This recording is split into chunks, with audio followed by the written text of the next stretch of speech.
का सवाल लेते हैं जो कि व्हाट्सएप के जरिए हम तक आया है। डिफेंस क्षेत्र का अहम स्टॉक कोचीन शिपयार्ड पे राय जानना चाहते हैं। खरीद जो है वो ऊपरी स्तरों की है। 2639 के स्तर पे इन्होंने कोचीन शिपयार्ड में एंट्री की हुई है और इस वजह से यहां पर नुकसान झेलते हुए हमने देखा कि पिछले दिनों या ये कह लें कि बजट के बाद से ही बीच में तो एक बेहतर मोमेंटम नजर आया था डिफेंस स्टॉक में, पीएसयू स्टॉक्स में, लेकिन अब वहां पर मुनाफा वसूली देखी जा रही है और इसकी शायद उम्मीद भी की जा रही थी। अब खरीदारी का स्तर 2600 के ऊपर है गौरांग सर। हालांकि आज हम देख रहे हैं कि लगभग 1.25% से ज्यादा की तेजी नजर आ रही है। इनका स्तर आने के लिए कितना इंतजार करना होगा? धन्यवाद प्रशांत, आपका सभी को प्रणाम और शुभ प्रभात हमारे तरफ से।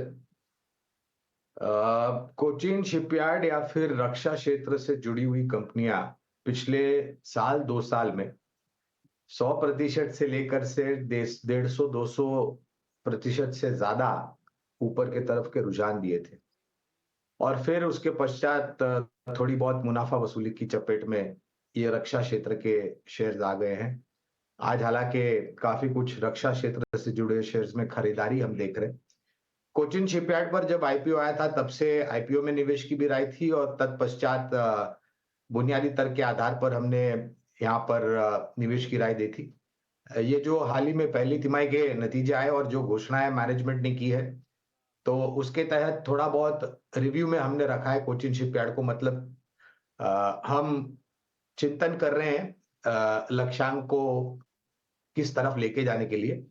तो अंडर रिव्यू होने के कारण और जो भी रेगुलेशन है उसके तहत फिलहाल इस पर कोई विशेष रूप में टिप्पणी नहीं कर पाएंगे। लेकिन एक दो चीज मैं रक्षा क्षेत्र के बारे में 18 नाउ स्वदेश के सभी दर्शकों को बताना चाहूंगा। और आज सुबह मैं मझगांव डॉक के मैनेजमेंट की बातें सुन रहा था। आने वाले 3-5 साल से काफी कुछ बड़े ऑर्डर्स आने की उम्मीद है। 40,000 करोड़ का ऑलरेडी ऑर्डर बुक है। उसी तरीके से कोचिन शिपयार्ड का और बाकी अन्य कंपनियां जैसे गार्डन रीच है, भारत डायनामिक्स है, बीईएमएल है, हिंदुस्तान एरोनॉटिक्स है। ये मैं सिर्फ नाम ले रहा हूं उन सब कंपनियों का जो काफी सक्षम और मजबूत है और आने वाले 3-4-5 साल में ऑर्डर बुक के आधार पर इनके नतीजे बहुत बेहतर तरीके से सुधर सकते हैं।